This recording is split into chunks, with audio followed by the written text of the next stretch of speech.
ስለዚህ እናትና አባትሽን ለማዳን እችን ወፍ መግደል አለብሽ። እና ምን ታደርጊያለሽ?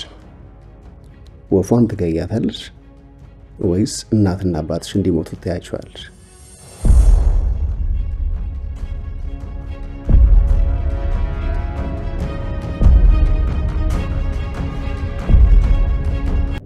ግን አሁንም የባህሉ ልጅ እንዳልሆነ ነው እየተሰማኛል። ይኸውልሽ ሰላምዬ፣ ምን እንደምታስብ ይገባኛል፣ ግን ይሄ የመጨረሻ ሙከራችን ነው። ከዚህ በኋላ ምንም አናደርግም። ይሄን ግን አንዴ ጀምረነዋል። ለባህሉ ደውለሽለታል? በቃ ይሄን ብቻ አንዴ እንሞክረው። ደግሞ እሱ በፍጹም ይሄንን አያውቅም።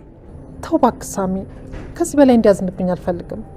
ሰላምዬ፣ መጠራጠር እኮ ጤናማ ስሜት ነው ለራስሽ። እንጃ ውስጤን ግን ሰላም እየተሰማኝ ነው። የማላውቀው አዲስ ስሜት ነው። ቆይ ግን ቤተ ክርስቲያን መሄድ እንደዚህ ደስ ይላል እንዴ? አየሽ፣ እውነተኛ ደስታ ያለው ከፈጣሪ ጋር ነው። ወደ እሱ ስትመለሽ ትልቅ ሰላም ወደ ውስጥሽ ይገባል። እንደዚህ ይሰማኛል ብዬ ገምቼ አላውቅም ነበር። ቆይ ግን አንቺ ከዚህ ቀደም ቤተ ክርስቲያን ሄደሽ አታውቂም? እናቴ ሕፃን እያለሁ ይዛኝ ትሄድ ነበረ። እናቴ ማለቴ አሳዳጊ እናቴ። እና ከዛ በኋላ መቼም ሄደሽ አታውቂም ይመስለኛል። ታዲያ ከዚህ በኋላስ? እንደውም ነገ እኔ ነኝ የምቀሰቅስሽ።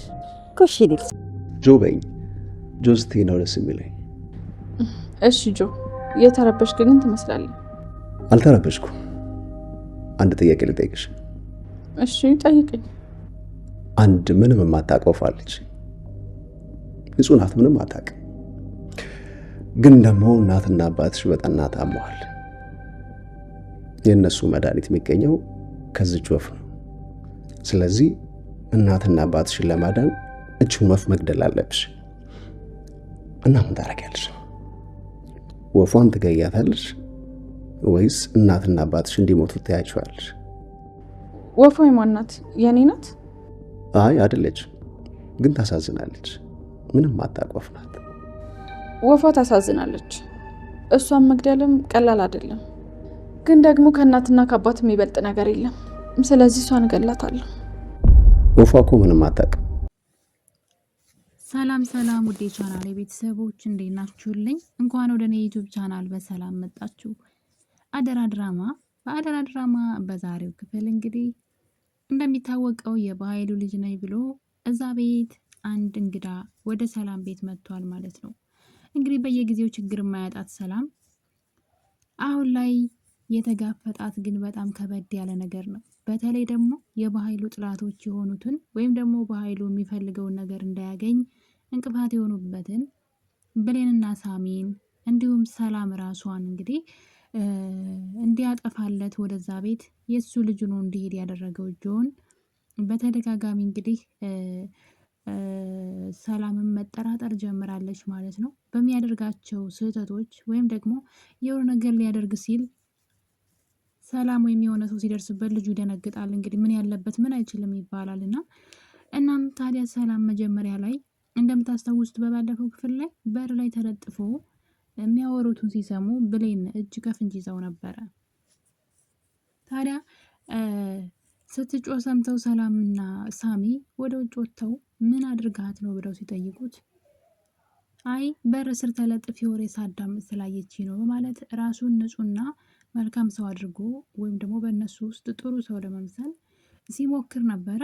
ሰላም በነገሩ በመደንገጥ እንዴት ወሬ ታዳምጣለህ በር ስር ስትለው ልገባ ነበረ፣ ነገር ግን ስታወሩ የነበረው ስለኔ ነው፣ ለዛ ነው በማለት ብሌንም ሳትቀር አምነዋለች። ይሄን ልጅ ያለ ኃጢአቱ ነው እንደየኮነን ያለ ነው፣ ልጁ እውነት ሳይኖረው አይቀርም፣ ልጁ እውነት የባህሉ ልጅ ሳይሆን አይቀርም እያሉ ነገር ግን ደግሞ የባህሉን ተንኮል ጠንቅቆ የሚያውቀው ሳሚ ይህን ነገር ውስጡ ሊቀበለው አልቻለም። ከመጀመሪያ ቀን ጀምሮ እንግዲህ ጆኒ እዛ ቤት ልጅ ነኝ የባህሉ ልጅ ነኝ በማለት ሲመጣ ይህን ታሪክ ደግሞ ሰላም የምታውቀው ታሪክ ነው።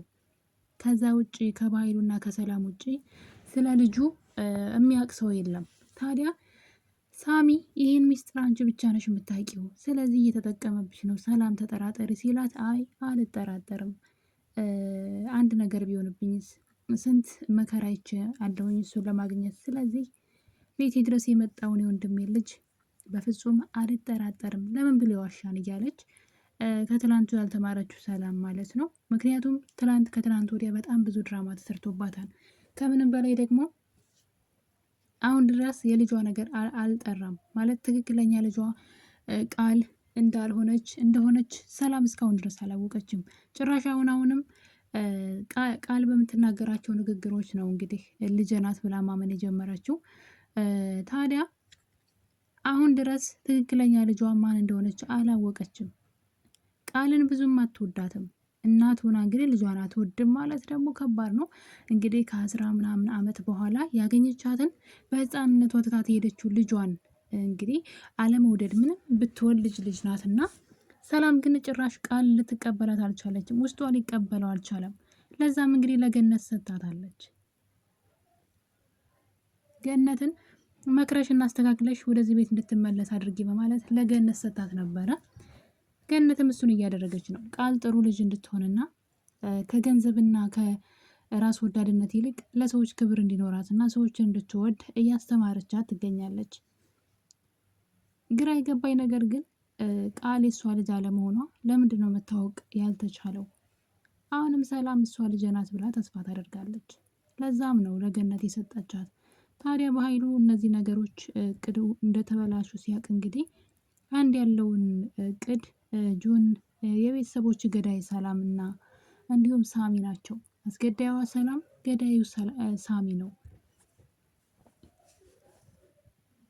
የእነሱ ደግሞ ውድ የሆነችው ልጅ ብሌን እንደሆነች ማለት ብሌን የእነሱ ቅርብ ወዳጅ እንደሆነች እና እሷን ብትገልባቸው በቁማቸው ይሞታሉ። ሀዘናቸው መራር ነው የሚሆነው። ያኔ በቀልህን ከሷ ጀምር ብሎት ነበር። በሚገርም ሁኔታ ግን ልጁ ማስተዋል አለበት። በኃይሉ ያለውን ነገር በጭፍን ነው ዝም ብሎ ለማድረግ በተደጋጋሚ ቢላ ይዞ እንግዲህ ብሌን ስር ተገኝቷልና፣ ታዲያ ለምንድን ነው ልጁ መጠራጠር ያልፈለገው? የብሌንን እድሜ የሳሚን እድሜና የእሱን እድሜ አይቶ ሳሚ እንዴት ነው የኔን ቤተሰቦች ሊገል የሚችለው? በዛን ዘመን ልጁ እኮ በእኔ እድሜ ነው ማለት እሱ ራሱ ህፃን እያለ ነበረ በኃይሉ ቤተሰቦቹን ከገደለ በኋላ ልጁን የወሰደው። ይጠቅመኛል የሆነ ጊዜ ለወንጀል መስሪያነት እጠቀምበታለሁ ብሎ ሳይገለው የቀረው ህፃን ነው እንግዲህ ያኔ ማለት ነው። እንግዲህ ሳሚና እሱ ደግሞ ተመሳሳይ እድሜ ላይ ያሉ ልጆች ናቸው። በምን ቅጽበት ነው ሳሚ የእሱ ቤተሰቦች ገዳይ ይሆናል ብሎ ጆን አምኖ ሊቀበል? ሲጀመር ይህን ነገር ማሰብ ነበረበት ከመጀመሪያውም። አስገዳዩዋ ሰላም ገዳዩ ደግሞ ሳሚ ነው ሲለው እንዴት ነው እሱ ሊገል የሚችለው ብሎ መጠየቅ ነበረበት። ግን አልጠየቀም። ነገሮችን በጭፍን ነው እያደረገ ያለው። የሚገርመው ነገር ግን ሳሚ አይኑን ከሱ ላይ መንቀል አልቻለም። ተጠራጣሪው ሳሚ የባህሩን ተንኮል ስለሚያውቅ በደካማ ጎንሽ ስለመጣ ነው ሰላም በፍጹም እንዳታምኑ እያላት ይገኛል። ሰላም ደግሞ በተደጋጋሚ እሱን ስትጠራጠር እሷ ተሳስታ፣ ልጁ በጣም መሰሪ ነው በነገራችን ላይ እንግዲህ በባለፈው ላይ እንደዛ በርስር ስታገኘው ለምን በርስር እንደቆመ ነበር የነገራት። ጥፋቱ የነሱ እንደሆነ ነበር ያሳመናቸው። ስለ እኔ ነበር እኮ ስታወሩ የነበረው፣ እኔ ዘመድ ፈልጌ ብመጣ እናንተ ግን እኔን እንድትጠራጠራላችሁ በማለት ቅስሟን የሚሰብር ቃል ይናገራትና እንደውም አባቴ ሲመጣ የት እንዳለውን ያድራሻ ልካለሁ፣ ሆቴል ነው የምኖረው ብሎ ሆን ብሎ አውቆ ወደ በሩ እየሄደ ነበርና ሰላም እግሩ ስር ተደፍታ ለምና ነው በስንት መከራ ያገኘው ስፈልግህ እድሜ ልኬን የኖርኩት ልጅ አትሂድብኝ ብላ ለምና መለሰችው። ከዛ በኋላ ግን እሱን አልጠራጠርም ብላ ነበር ሰላም። በድጋሚ ደግሞ እንግዲህ በዛሬው ክፍል ላይ ጆን የቤተሰቦቹን ፎቶ አውጥቶ ቤተሰቦችን ያሳጡኝን ሰዎች ዋጋቸውን እሰጣቸዋለሁ፣ ያኔ ቤተሰቦች በሰላም ያርፋሉ፣ ያለዛ ግን በፍጹም ተረጋግቼ መኖር አልችልም፣ እነሱ በሰላም እየኖሩ እያለ የቤተሰቦቹን ፎቶ ልብ ብሎ እያየ ስለ በቀል እያወራ ነበረ። በዛም በጣም አዝኖ ተከፍቶ ነበረ።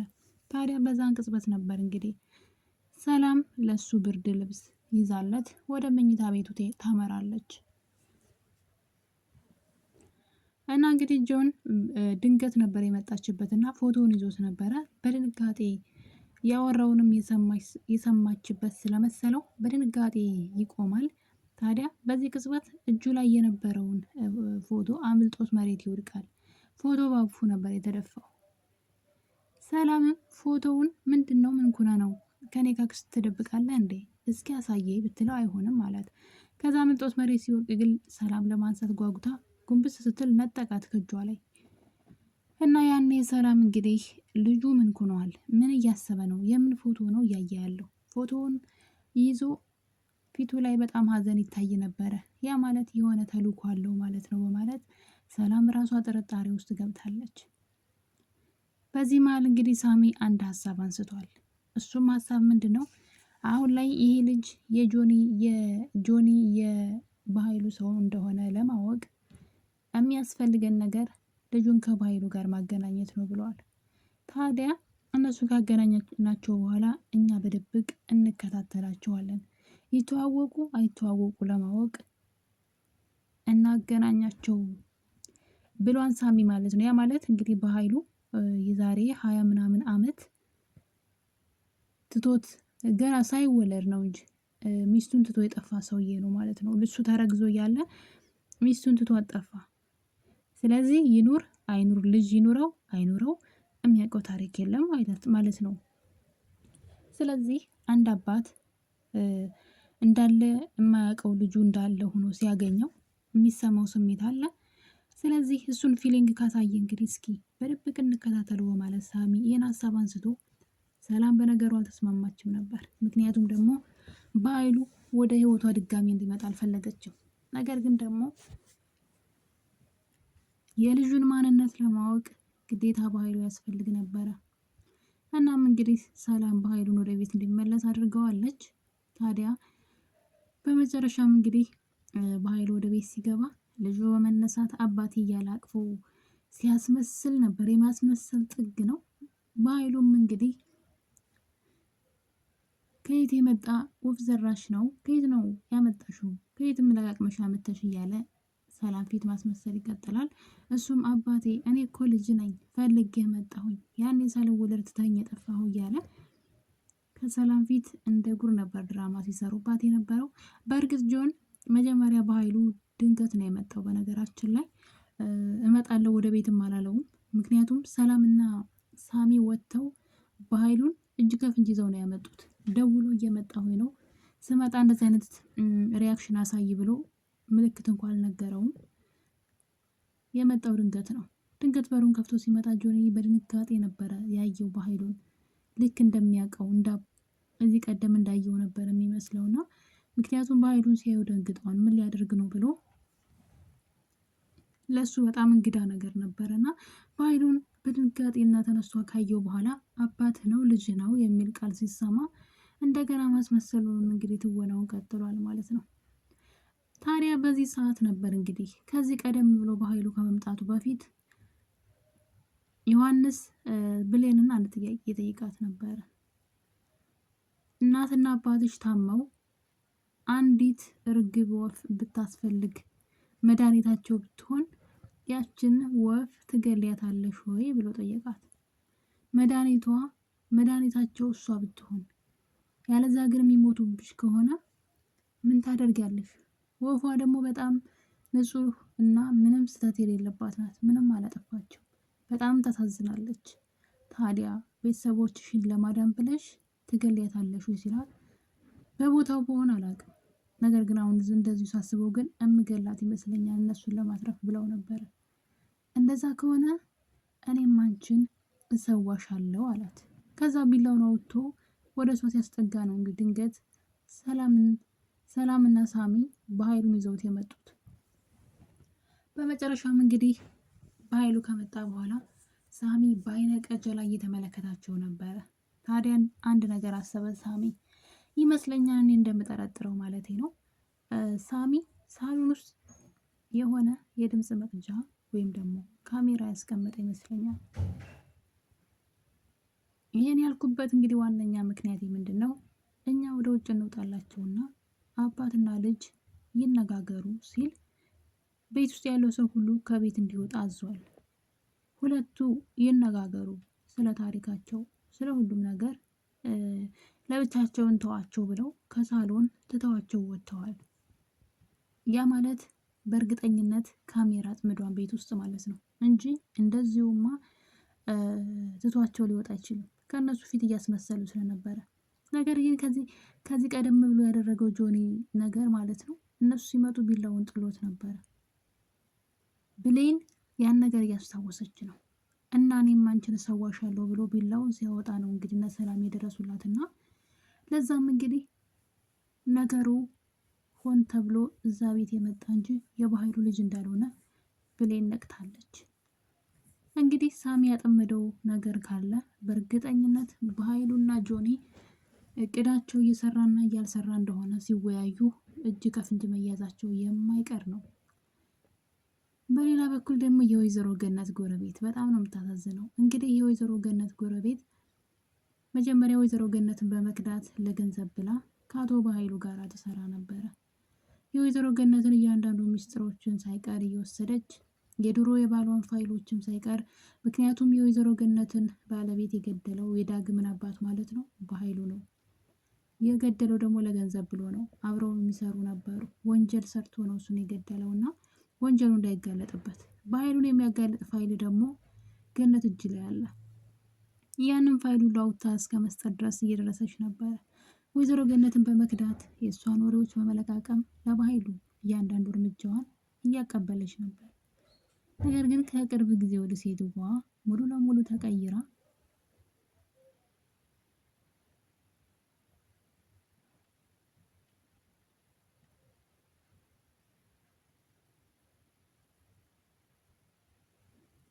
ለበኃይሉ ሳይሆን ለወይዘሮ ገነት መስራት ጀምራለች። ወይም ደግሞ ጎረቤቷን ወይዘሮ ገነትን ማገዝ ጀምራለች። ለዛም እንግዲህ በኃይሉ ወይዘሮ ገነትን ሊገላት ቤቷ ድረስ ሄዶ ነበረ። በዛን ጊዜ የያዘውን ሽጉጥ በመንጠቅ እንግዲህ በኃይሉን ከሞት ወይዘሮ ገነትን ከሞት ስታድናት አይተናል። ምንም ቢሆን ግፍ ብሰራባትም ጎረቤቴ ናት ብላ ለጎረቤቷ ተደርባ በኃይሉን ስትከዳው አይተናል። ታዲያ እንግዲህ በኃይሉ ቀን ጠብቆ ሴትዋን አግቶ እያሰቃያት ይገኛል። ወይዘሮ ገነት በስልኳ ላይ በተደጋጋሚ ትደውላለች። ጓደኛዬ ምን በልቶብኝ ነው ያለሷ እኮ ቡናውም እኮ ራሱ አይጠጣኝም እያለች በረበሩን እያየች በተደጋጋሚ ወደ ወይዘሮ ፀሐይ ስልክ ብትደውልም ስልኳ አይሰራም። አቶ በኃይሉ እሷን ካገታት በኋላ ትቷት ስለሄደ የረሳት ይመስለኛል። ጭራሽ ሴትዋ በሞትና በሕይወት መካከል ነው ያለችው። ይሄ ነገር ግን ወይዘሮ ገነት ገብቷታል። እርግጠኛ ነኝ ጎረቤቴ የሆነ ነገር በኃይሉ አድርጓት ነው እንጂ በጤናዋ እንደዚህ አጥፋም እያለች እየተጨነቀች ትገኛለች።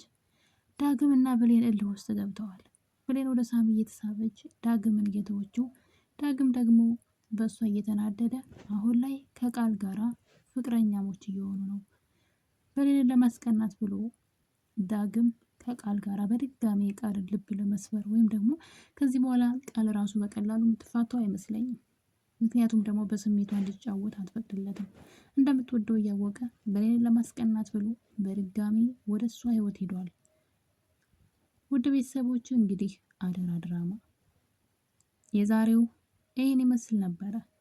በቀጣይ የበኃይሉና የጆን ታሪክ ይጋለጥ ይሆን? አብረን የምናይ ይሆናል። የዛሬን አበቃን። ቸር ቆዩልኝ።